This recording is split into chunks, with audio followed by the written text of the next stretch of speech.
Mannen min ba om åpent forhold. Et år senere angret han, ikke jeg. Hei, jeg heter Emma og jeg bor i Bergen med mannen min, eller rettere sagt, eksen min nå. Dette er historien om hvordan et åpent forhold forandret livet mitt, men ikke på måten du tror. For 3 år siden var vi det perfekte paret, i hvert fall utenfra. Vi bodde i en fin leilighet nær Bryggen, hadde gode jobber, feiret jul med familien hver år på hytta i Geilo. Alt så perfekt ut. Naboene smilte til oss når vi gikk forbi. Kollegene på jobben mente vi var målet. Det perfekte norske paret. Men bak lukkede dører følte jeg meg fanget. Jeg elsket ham, men noe manglet. Det var som å leve i et vakkert bur. Alt så fint ut, men jeg kunne ikke puste. Jeg trodde det bare var meg. At jeg var problemet. At jeg skulle være takknemlig for det jeg hadde. Så en kveld, over middag på et koselig sted i Nordnes, sa han noe som endret alt. Vi hadde nettopp fått hovedretten. Jeg husker det var torsk, som alltid i Bergen. Lyset var dempet. Stearinlysene flaket. Det skulle være en hyggelig kveld. Men så, midt i måltøydet, sa han det. Mannen min ba om åpent forhold. Jeg husker sjokket. Hjertet mitt stoppet. Gaffelen falt fra hånden min. Han forklarte rolig, som om han snakket om været. Han følte seg begrenset. Monogami føltes unaturlig for ham. Han trengte frihet. Jeg satt der med tårer i øynene, følte meg som en fiasko. Hvorfor var jeg ikke nok? Hadde jeg gjort noe galt? Var jeg kjedelig? Lite attraktiv? Tankene raste gjennom hodet mitt. Men så sa han noe som fikk meg til å tenke. Dette handler ikke om deg, sa han. Det handler om meg og mine behov. Jeg er polyamorøs. Jeg har alltid vært det. Jeg elsker deg, men jeg kan elske flere. Det er sånn jeg er. Jeg visste ikke hva jeg skulle si. Jeg tok en slurk vin. Så en til. Servitøren kom bort og spurte om alt var greit. Vi nikket. Men ingenting var greit. Han fortsatte å snakke. Han sa at mange par gjør dette. At det er helt normalt i andre land. At Norge henger etter. At vi kan sette regler. At vi kan kommunisere. At det vil gjøre oss sterkere. Jeg hørte ordene, men de ga ikke mening. Sterkere? Hvordan kunne det å dele ham med andre gjøre oss sterkere? Men jeg var redd. Redd for å miste ham. Redd for å være alene. Redd for å starte på nytt. Så jeg sa ja. Ikke fordi jeg ville, men fordi jeg var redd for å miste ham. Jeg trodde at hvis jeg ga ham det han ville ha, ville han være lykkelig og vi kunne fortsette. Jeg tok så feil. De første månedene var kaotiske. Vi satte opp regler. Han skulle alltid fortelle meg når han skulle møte noen. Han skulle komme hjem før midnatt. Han skulle praktisere trygg intimitet. Han skulle aldri la noen komme foran meg. Jeg var primærpartneren. Men reglene betydde ingenting. Han begynte å date andre kvinner nesten umiddelbart. Hver fredag kveld gikk han ut, møtte noen på Tinder, kom hjem sent eller ikke i det hele tatt. Reglene ble brutt en etter en. Først kom han hjem 1:00. Så 2:00. Så sov han ute. Jeg satt hjemme alene, så på Netflix, spiste Kvikk Lunsj og gråt. Han virket så lykkelig, så levende. Mens jeg følte meg som jeg døde innvendig. Venner og familie visste ingenting. Vi holdt det hemmelig fordi vi visste hva de ville si. Norge er progressivt, men ikke så progressivt. Folk snakker om likestilling og toleranse, men når det kommer til stykket er vi fortsatt konservative. Mamma ville aldri forstått. Hun ville trodd det var min feil. At jeg ikke kunne holde på mannen min, kollegene på jobben ville dømt meg. De ville hvisket bak ryggen min. Den stakkars Emma. Mannen hennes er utro og hun bare aksepterer det. Så jeg smilte og lot som ingenting var galt. Hver morgen tok jeg bybyen til jobb, jobbet hardt, kom hjem til en tom leilighet. Jeg prøvde å date selv, men kunne ikke. Hjertet mitt var ikke i det. Jeg lastet ned Tinder. Satt og scrollet. Svarte på noen meldinger. Men hver gang noen inviterte meg ut, fant jeg en unnskyldning. Jeg følte meg ødelagt. Jeg følte meg som en løgner. Jeg følte meg som en skygge av meg selv. De lange Bergen-kveldene var verst. Regnet som alltid pisket mot vinduene. Mørket som la seg over byen allerede 4:00 om ettermiddagen om vinteren. Jeg satt i stuen med en kopp te og stirret ut på ingenting. Telefonen min lå ved siden av meg. Noen ganger sendte han meldinger. Kommer sendt hjem. Ha en fin kveld. Hjerter og smilefjøs som skulle få meg til å føle meg bedre. Men de gjorde det bare verre. Jeg lurte på hvor han var. Hva han gjorde. Hvem han var med. Var hun penere enn meg? Morsommere? Bedre? Tankene spiste meg opp innenfra. Men så skjedde noe uventet. En kollega på jobben, Lars, inviterte meg på kaffe. Vi hadde jobbet sammen i flere år, men hadde aldri vært spesielt nære. Han visste ikke om situasjonen min. Han visste bare at jeg virket trist. Så en dag, etter et langt møte, kom han bort til pulten min. Har du lyst på en kaffe? Spurte han. Jeg sa ja, mest fordi jeg ikke orket å si nei. Vi gikk til en liten kafé nær kontoret. Og vi snakket. Virkelig snakket. Ikke bare small talk om været og jobben. Men om livet. Drømmene våre. Frykten vår. Musikk. Reiser. Alt. For første gang på måneder følte jeg meg sett. Ikke som en halv person. Ikke som noen som ventet på at mannen skulle komme hjem. Men som meg. Emma. En hel person. Vi begynte å møtes oftere. Først bare som venner, så ble det mer. Lars var alt mannen min ikke var. Han lyttet når jeg snakket. Virkelig lyttet. Ikke bare nikke og så på telefonen. Han spurte om dagen min og brydde seg om svaret. Han lo av vitsene mine. Han så meg i øynene når vi snakket. Han var til stede på en måte mannen min aldri hadde vært. Sakte, men sikkert følte jeg noe våkne i meg. Noe jeg trodde var dødt. Håp. Glede. Følelsen av å være levende.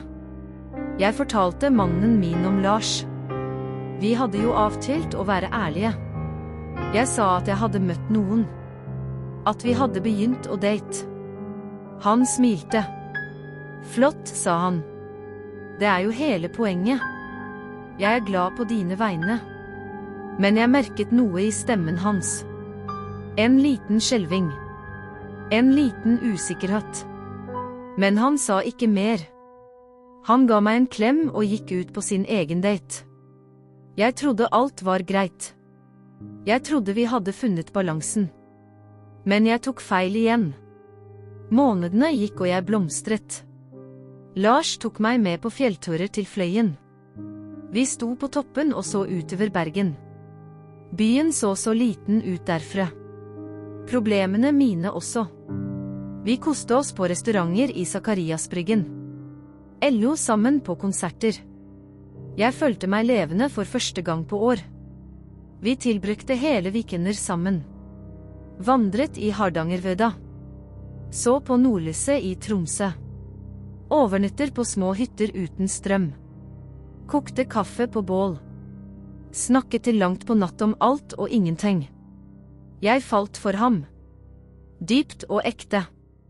På en måte jeg aldri hadde falt for mannen min. Det var ikke fordi Lars var perfekt. Men fordi han så meg. Hele meg. Ikke bare den versjonen av meg som passet inn i hans liv. Men meg.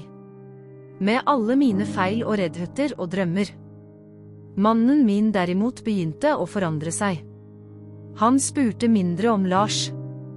Snakket mindre om sine egne dates. Jeg merket at noe var galt, men visste ikke hva. Blikket hans når jeg kom hjem etter å ha vært med Lars var tungt. Fjern. Som om han var et annet sted. En kveld kom han hjem tidlig fra en date.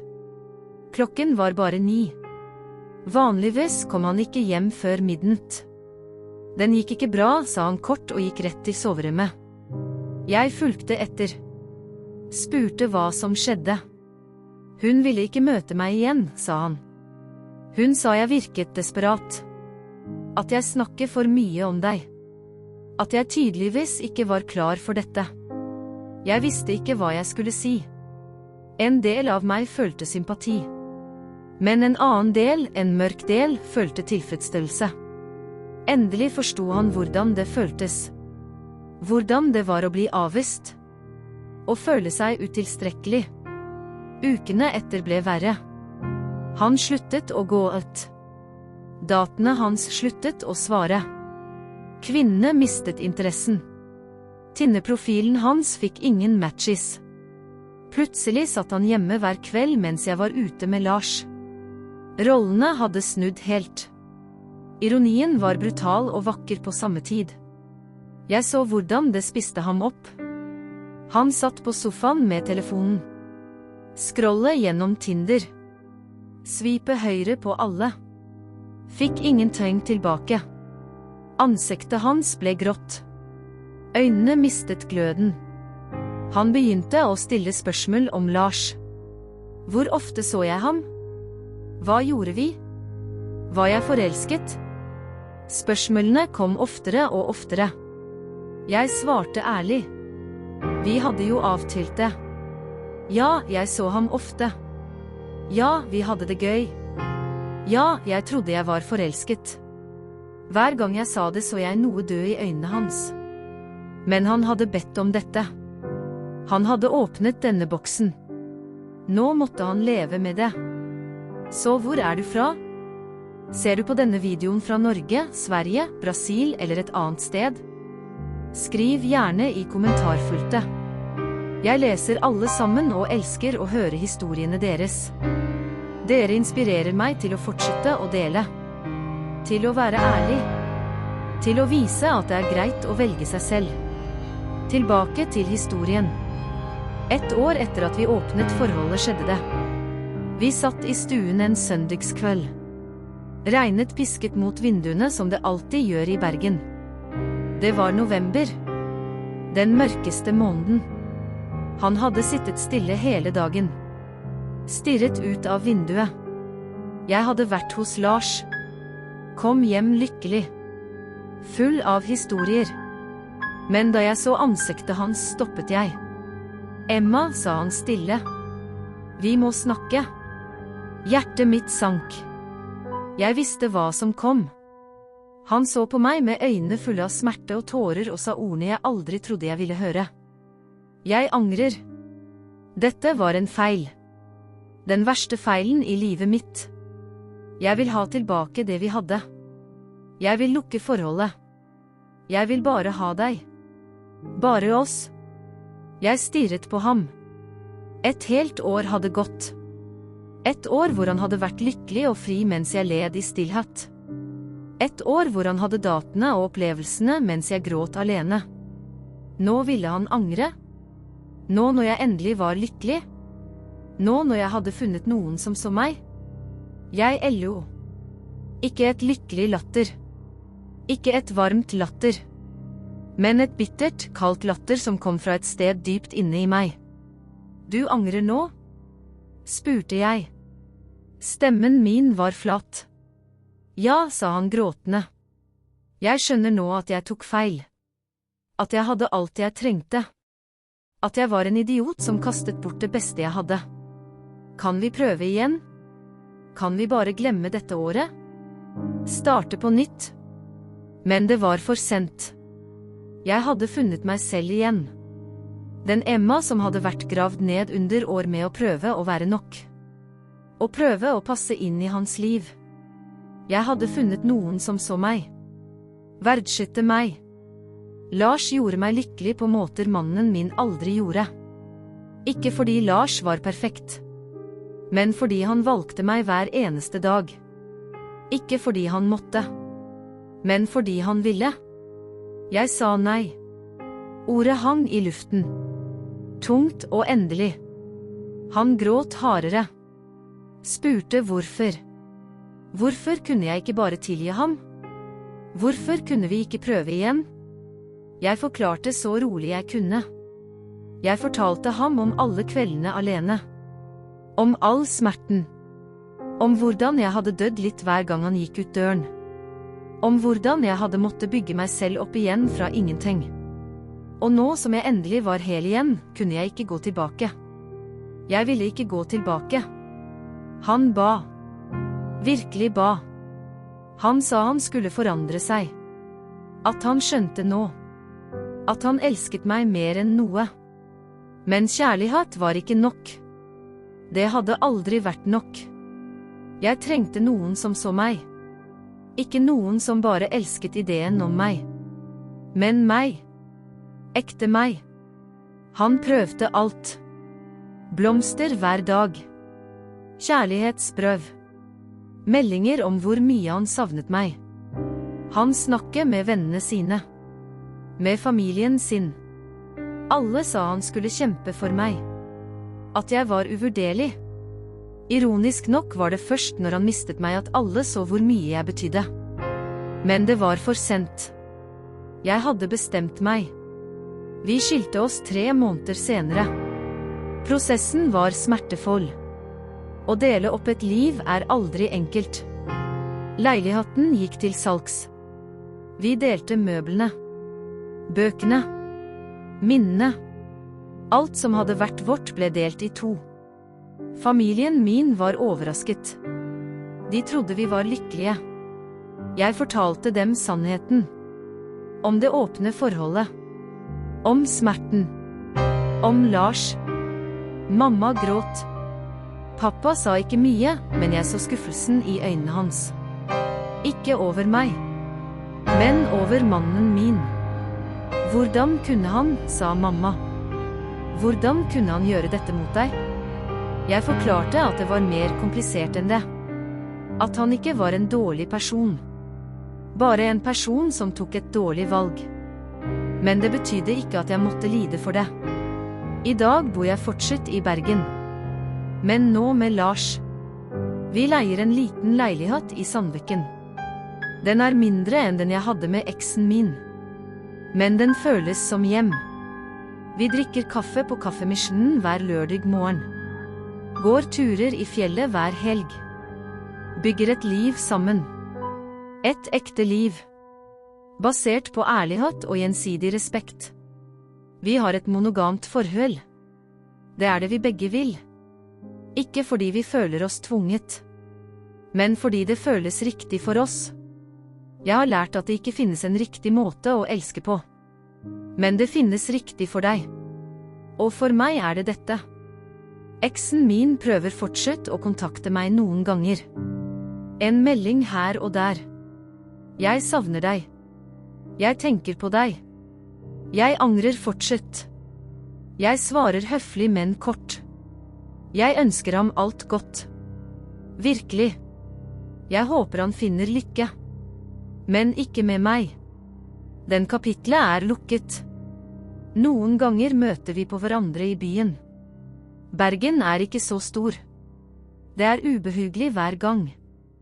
Men jeg overlever. Vi nikker. Utveksler noen ord. Går hver vår vei. Jeg angrer ikke. Ikke et sekund. Det åpne forholdet var hans idé. Men det satte meg fri på en måte han aldri hadde forestilt seg. Det tvang meg til å se sannheten. At jeg fortjente mer. At jeg fortjente noen som valgte meg. Ikke noen som følte seg fanget av meg. Noen ganger må vi miste noe for å finne oss selv. Noen ganger er det vi tror vi vil ha, ikke det vi trenger. Og noen ganger er det beste som kan skje at noen ber om noe som tvinger oss til å se klart. Jeg ville aldri gått gjennom det igjen. Smerten var for reell. Men jeg er takknemlig for hvor det førte meg. Til meg selv. Til Lars. Til lykke. Takk for at du så denne videoen helt til slutten. Det betyr alt for meg. Hvis historien min traff deg, hvis du kjente deg igjen, hvis du har gått gjennom noe lignende, vennligst abonner på kanalen min. Jeg deler flere ærlige historier om forhold, polyamori, monogami, og om å finne lykke på dine egne premisser. Trykk på bjellen så du får varsler når jeg legger ut nytt innhold. Del videoen med noen som trenger å høre dette. Og husk, du fortjener å være lykkelig. Du fortjener noen som ser deg. Du fortjener å velge deg selv. Alltid. Takk for all støtten. Vi sees i neste video. Ha det bra.